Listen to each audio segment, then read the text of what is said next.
अस्सलाम वालेकुम viewers, welcomes to Khan kitchen. Khan kitchen को देखते रहिए और सब्सक्राइब करिए मेरे चैनल को। और आज हम बनाएंगे इंस्टेंट कढ़ी। बनाना बहुत इजी है। तो यहाँ पे हमने कुकर ले लिया है, कुकर में ही बनाएंगे हम ये कढ़ी। तो यहाँ पे हमने हाफ़ केजी लिया है दही। इसको अच्छी तरह से फेंट लेना है। दही को अच्छी तरह से फेंटने के बाद हम इसमें ऐड करेंगे बेसन। तो यहाँ पे हमारा हाफ़ केजी दही है, तो हम इसमें डालेंगे लगभग 2.5 टीस्पून बेसन। बेसन की क्वांटिटी अगर आप कम रखते हैं तो आपकी कढ़ी ज़्यादा मज़ेदार बन के तैयार होती है। तो अब हम इसमें ऐड करेंगे 2.5 स्पून बेसन डाल दीजिए। इस कढ़ी को बनने में बहुत ही कम टाइम लगता है, क्योंकि हम इसे कुकर में बना रहे हैं। कुछ चीज़ों का ध्यान रख के हम इस कढ़ी को आधे से भी कम टाइम में बना सकते हैं, जो हमारी ऑथेंटिक रेसिपी है उसके हिसाब से। तो बस कुछ बातों का ध्यान आपको रखना होगा। तो वो टिप्स क्या है मैं आपको बताती चलूँगी इस वीडियो में। तो वीडियो पूरा देखें, स्किप बिल्कुल मत करें। तो देखिए, हमने बेसन डाल दिया है, अच्छी तरह फेंट दिया है। और अब हम इसमें डालेंगे कुछ पाउडर मसाले। तो पहले हमने डाल दिया है नमक। नमक हमें डालना है अकॉर्डिंग टू टेस्ट। उसके बाद हमें डालना है 1 टीस्पून लाल मिर्च पाउडर, 1 टीस्पून हल्दी पाउडर। तो 1 टीस्पून हल्दी पाउडर मैंने डाल दिया है। अब लाल मिर्च पाउडर भी डाल देते हैं, वो भी हमें 1 टीस्पून ही डालना है। आधा किलो दही के लिए ये रेशियो एकदम परफेक्ट रहेगा। मिक्स कर देते हैं। और अब हम इसमें डालेंगे जिंजर गार्लिक पेस्ट। अगर आप गार्लिक नहीं खाते हैं तो अवॉइड कर दें। तो यहाँ पे मैं डाल रही हूँ 1.5 टीस्पून जिंजर गार्लिक पेस्ट। अच्छी तरह से मिक्स कर देंगे। पानी डाल देंगे। जो कढ़ी हम ऑथेंटिक तरीके से बनाते हैं उसमें जो हम पानी डालते हैं उसकी क्वांटिटी ज़्यादा रखते हैं, लेकिन जब हम प्रेशर कुकर में कढ़ी बना रहे हैं तो हमें पानी की क्वांटिटी थोड़ी कम रखनी होगी। बहुत ज़्यादा पानी आप रख देंगे तो आपका पानी विसिल से निकल जाएगा और कढ़ी अच्छी नहीं बनेगी। तो इस बात का ध्यान रखिएगा कि जो हम ऑथेंटिक रेसिपी से कढ़ी बनाते हैं उसके हिसाब से इसकी पानी की कंसिस्टेंसी पानी डाल के थोड़ी सी ठीक रखिएगा। तो देखिए, हमने कढ़ी अच्छी तरह से घोल ली है। गैस के फ्लेम को ऑन कर लेते हैं और इसको हमें जब तक चलाना है जब तक कि इसमें बॉयल नहीं आ जाता। तो कढ़ी को हमें 2 से 3 मिनट चलाना होगा। फुल फ्लेम पे ही आप रखें गैस को। तो देखिए, बस बॉयल आ गया है। अब हमें कढ़ी को पकाने के लिए कुकर का लिड लगा देना है और इसमें हमें लगा लेनी है 5 से 6 सीटियाँ। और लेकिन एक बात का बिल्कुल ध्यान रखिएगा कि जो आप सीटियाँ लगाएंगे उसको आप स्लो फ्लेम पे लगाइएगा। फ्लेम को फुल मत करिएगा, वरना कढ़ी सारी बाहर आ जाएगी विसिल के ज़रिए। तो बस इस बात का आपको ख़ास ख्याल रखना है।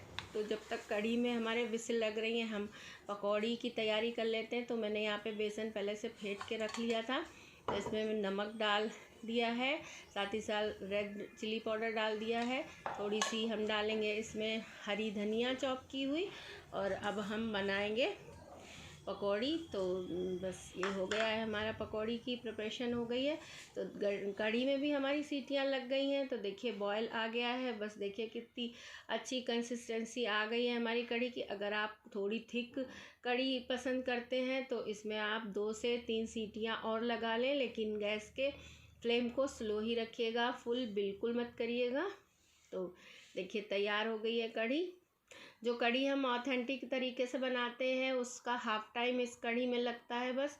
तो अगर आप भी जल्दी कढ़ी बनाना चाहते हैं तो बस इसी तरह से बनाएं। तो अब हम बना लेते हैं पकौड़ी। तेल मैंने पहले से रख दिया था, तेल गरम हो गया है। मैंने सरसों के तेल का इस्तेमाल किया है, आप किसी भी तेल का इस्तेमाल कर सकते हैं। तो पकौड़ी बना लेते हैं। थोड़ा सा कम तेल डाल के अगर आप छिछले बर्तन में पकौड़ी बनाते हैं तो वो ज़्यादा अच्छी तरह से फूलती हैं। तो ये भी एक टिप है जो मैं आपको दे रही हूँ। तो देखिए पकौड़ियाँ हमारी अच्छी तरह से फूल रही हैं, देखिए कितनी बड़ी हो गई हैं साइज़ में। तो अब हम कर देते हैं इनको फ्लिप। तो एक तरफ से अच्छी तरह से हो गई हैं, फ्लिप कर देंगे। इसी तरह से हम सारी पकौड़ियाँ तल लेंगे अपनी। तो पकौड़ियाँ हमारी फ्लिप हो गई कर रही हूँ मैं।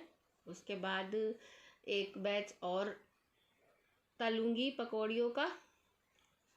तो उसके बाद हमें पकौड़ी तल के डाल देनी है अपनी कढ़ी में। और एक बात का और आप ध्यान रखिएगा, जो कढ़ी है हमारी वो बहुत ज़्यादा गर्म नहीं होनी चाहिए। अगर कढ़ी बहुत ज़्यादा गर्म होगी तो जब आप उसमें पकौड़ी डालेंगे तो पकौड़ियाँ आपकी श्रिंक कर जाएंगी और टाइट हो जाएंगी। तो इस बात का भी ध्यान रखें जब भी कढ़ी बनाएं कि पकौड़ी डालते समय आपकी कढ़ी बहुत ज़्यादा गर्म नहीं होनी चाहिए। थोड़ी कम गर्म होगी तो आपकी पकौड़ियाँ अच्छे से कढ़ी को अब्ज़ॉर्ब कर पाएंगी और टेस्ट भी अच्छा आएगा। तो देखिए पकौड़ी हमारी लगभग बन के तैयार हो गई हैं, निकाल लिए मैंने। अब डालती हूँ मैं इसमें तड़का। तो पहले मैंने प्याज डाली है, ये एक बड़ी प्याज मैंने काट ली थी वो डाल दी है। और साथ ही साथ मैं इसमें थोड़ी सी आधा चम्मच राई, आधा चम्मच ज़ीरा, थोड़ा सा करी पत्ता और 2 से 3 लाल मिर्च डाल दूँगी। और देखिए अभी प्याज हमारी गोल्डन ब्राउन हो गई है। तो बस बाकी सब मैंने डाल दिया था जो आपको बताया था।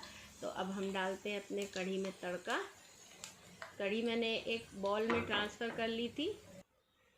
तो ये देखिए कढ़ी मैंने बॉल में ट्रांसफ़र कर ली। अब मैं इसमें तड़का डाल देती हूँ। तो हाफ़ तड़का मैंने इसमें डाला है क्योंकि आधी अभी कुकर में ही है बची हुई। तो बस डाल दिया है मैंने तड़का। देखिए कितनी आराम से और कितनी आसानी से तैयार हो गई है ये कढ़ी। और अगर आपका जब भी कढ़ी खाने का मन चाहे और टाइम कम हो तो आप इसी तरह से अपने घर में कढ़ी बनाएं और इन्जॉय करें। देखिए कढ़ी बन के तैयार हो गई है। अच्छी लगी हो रेसिपी तो लाइक शेयर कर दीजिएगा, कमेंट ज़रूर करिएगा और दुआओं में याद रखिएगा। अगली ही रेसिपी के साथ बहुत जल्द मिलेंगे। तब तक के लिए अपना ढेर सा ख्याल रखें और इस रेसिपी को ज़रूर ट्राई करें।